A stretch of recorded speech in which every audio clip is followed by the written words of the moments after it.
Hi, it's Steph from Dawn Emporium, and it's this month's even festivity video for August 2021. Yeah, it's quite a busy month actually.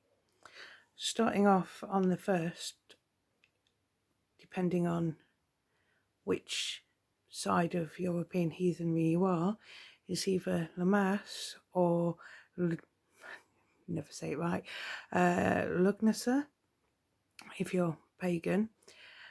I love the fact that on the website I got this from, it's going on about the corn harvest. Corn is from America. This predates corn being in Europe, so I think they need to talk to some people.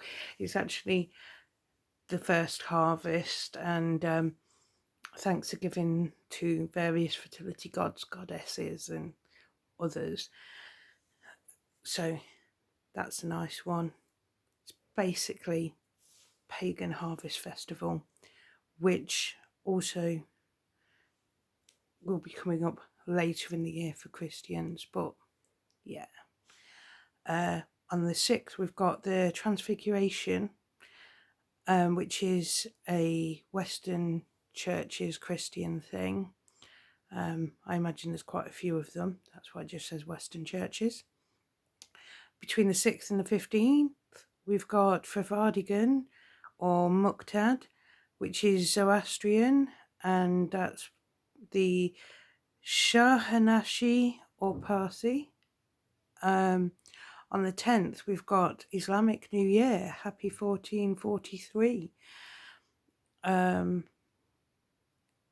So that's when Muslims remember the Hijra, or migration of the Prophet Muhammad to Medina, not celebrated by all Sunni Muslims, but it's notable as the Muslim New Years are all dated AH after Hijrah. On the 13th to the 15th, we've got Obon for Tokyo. Last month we had Obon for everywhere but Tokyo. On the 14th, we've got, I'm just going to give it the English name because my Chinese is awesome. It's the Herd Boy and the Weaving Maid Festival, and this is a 7/7 festival, which means it happens on, is it the 7th day of the 7th month of the Chinese calendar? And it tells the story of two stars, one on either side of the heavenly river, which is the Milky Way. They were a herd boy and a weaving maid who married and were separated when she returned to heaven. The lovers are allowed to reunite on the 7th day of the 7th lunar month when a flock of magpies form a bridge over the heavenly river. That's a nice romantic one. On the 15th, we've got the Assumption of the Blessed Virgin Mary, which is Roman Catholic and Anglican churches. On the 15th or the 28th, we've got the Dormition of the Mother of God, Eastern Orthodox Church. The 28th is the Julian calendar date. On the 16th, we've got another Nowruz, this for the Shanshay Parsi. On the 19th, we've got the Transfiguration of the Eastern Orthodox Church's Julian calendar. On the 19th, we've got Ashura, the 10th Muharram Muslim. Muharram. For Sunni Muslims, Ashura is a minor fast observed by the Prophet. Shia Muslims use Ashura to remember the Imam Hussein, grandson of the Prophet, who was attacked and killed along with his family, followers, and troops of the Caliph Yazid in Karbala in Iraq in AH 61, which was 680 CE. On the 21st, we have Khordad Sel, which is Shahi Zoroastrian festival. On the 21st to the 22nd, we have Raksha Bandhan, which is Hindu. Got a slight thing with this because I remember Sikh families doing this when I lived in Leicester. Anyway, Raksha Bandhan literally means protection to tie, and girls and women tie Rakhi amulets on the right wrists of their brothers to protect them from evil influences and various kinds from Muslim protection. Now, I remember Sikh sisters doing this for their brothers. They'd either have little red cords or silver bangles.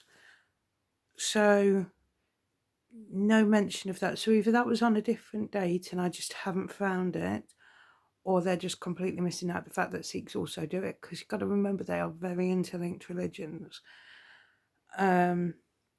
So quite confused by that, and quite annoyed actually if they're just like missing out entire swathes of people who actually do these things. On the 22nd, we've got the Festival of the Hungry Ghosts. Again, it's Chinese. I could try and say it. I think the hungry ghosts would come and eat me. It's Chinese Buddhist and ancestral festival. It's a cool one. You buy paper offerings of anything and everything. I've seen this on shows. Like, I mean, anything and everything from toilets to favourite foods to TVs to just mountains. They're made of paper, and then you burn them so the spirits can take them with them or have them, which is actually really quite cool. Now, what you tend to do is put them on boats and burn them. It helps the boats help the spirits cross the Sea of Torment and reach Nirvana. But the things that you burn alongside are things that they can take with them. So, like these days, if you wanted to take a mobile phone with you, you can't physically take a mobile phone with you. So you give the dead person a paper mobile phone and you burn it on this day, and then they'd have a mobile phone to take with them. That is cool. On the 29th and 30th, we've got Janmashtami, Krishna Jayanati. I told you I am awesome at religions, languages. Hindu. This is Krishna's birthday. Most people fast until midnight when Krishna was born. In the temples, Krishna is welcomed with singing, dancing, sweets. Some people put images of baby Krishna in a cradle to symbolise his birth. So that's quite cool. It's like, that's cool. That's it. If anybody can help, because like I say, the whole like Raksha Bandhan thing, I am pretty sure Sikhs either do that exact festival or something very similar.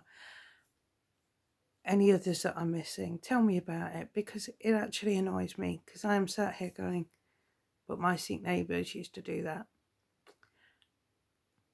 Why is that missing? You know,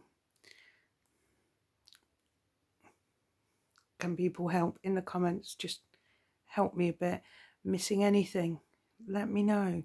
And again, I am so sorry for my absolute inability to say things in anything but English. I am horrendous, but I'm trying.